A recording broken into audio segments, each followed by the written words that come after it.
História da escravidão.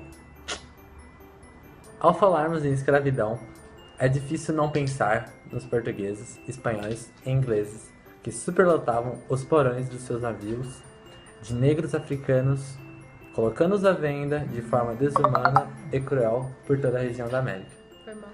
Sobre este tema, é difícil não nos lembrarmos dos capitães de mato, que perseguiam os negros que haviam fugido no Brasil, dos Palmares, da Guerra da Seção dos Estados Unidos, da dedicação e ideias defendidas pelos abolicionistas e de outros fatos ligados a este assunto. Apesar de todas essas citações, a escravidão é bem mais antiga do que o tráfico de povo africano. Ela vem desde os primórdios de nossa terra.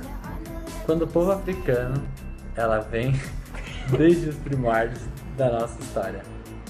Quando os povos vencidos em batalhas eram escravizados por seus conquistadores. Podemos citar como exemplos os hebreus, que foram vendidos como escravos desde os começos das histórias. Muitas civilizações dependeram do trabalho escravo, detinham um grande número de escravos, contudo, muitos de seus escravos eram bem tratados. A gente tá na parte certa. Ai meu Deus! Eu não sei. Tá. No período da escravidão, no século 17 e 18, os negros que conseguiam fugir se refugiavam em locais bem escondidos e fortificados no meio das matas. Esses locais eram conhecidos como quilombos. Nessas comunidades, eles viviam de acordo com sua cultura africana, plantando e produzindo em comunidade. Na época colonial, o Brasil chegou a ter centenas dessas comunidades espalhadas, principalmente pelos atuais estados da Bahia, Pernambuco, Goiás, Mato Grosso, Minas Gerais e Alagoas. Na ocasião em que Pernambuco foi invadida pelos holandeses, em 1630, muitos dos senhores de engenho acabaram por abandonar suas terras. Este fato beneficiou a fuga de um grande número de escravos. Esses, após fugirem, buscaram um abrigo no Quilombo dos Palmares, localizado em Alagoas. Essa situação fez com que os quilombolas fossem combatidos tanto pelos holandeses, primeiro combatê-los, quanto pelo governo de Pernambuco, sendo que este último contou com os serviços da bandeira Domingo Jorge Velho. A luta contra os negros de Palmares durou por volta de 5 anos. Contudo, apesar de todo o empenho e determinação dos negros, chefiados por Zumbi, eles por fim foram derrotados. Os quilombos representavam uma das formas de resistência e combate à escravidão, rejeitando a cruel forma de vida. Os negros buscavam a liberdade e uma vida com dignidade, resgatando a cultura e a forma de viver que deixaram a África, contribuindo pela formação da cultura afro-brasileira. Agora eu vou falar sobre comunidades quilombolas na atualidade. Muitos quilombos, por estarem em locais afastados, permaneceram ativos mesmo após a abolição da escravatura em 1888. Eles deram origem às atuais comunidades quilombolas. Quilombos remanescentes.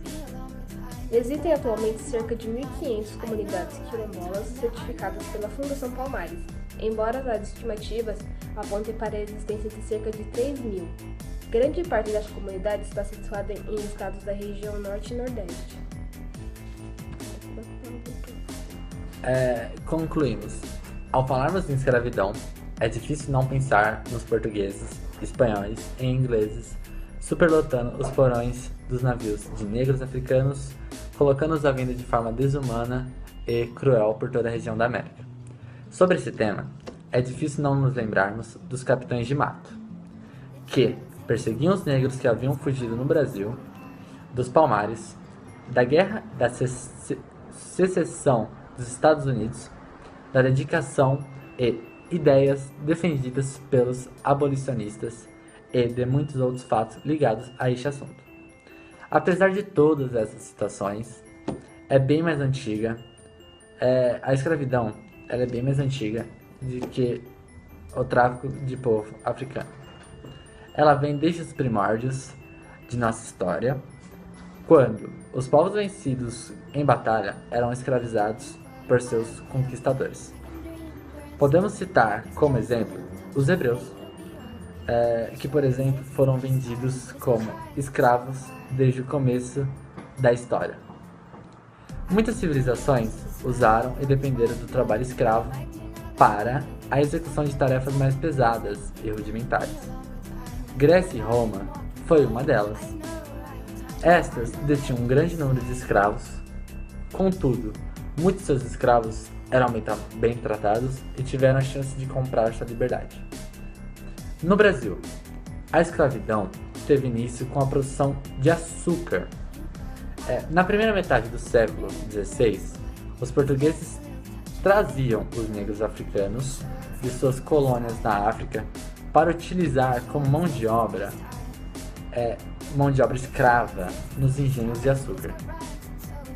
Os comerciantes de escravos portugueses vendiam os africanos como se fossem mercadorias aqui no Brasil. Os mais saudáveis chegavam a valer o dobro daqueles mais fracos. O transporte era feito na África para o Brasil, nos porões de navios negreiros, amontoados em condições desumanas. Muitos morriam antes de chegar no Brasil, sendo que os corpos eram lançados ao mar. Nas fazendas de açúcar ou nas minas de ouro, a partir do século XVIII, os escravos eram tratados da pior forma possível. Trabalhavam muito, de sol a sol, recebendo apenas trapos de roupas e uma alimentação de péssima qualidade. Passavam as noites nas senzalas, que eram galpões escuros, úmidos e pouco higiênicos, acorrentados para evitar fugas. Éramos constantemente castigados fisicamente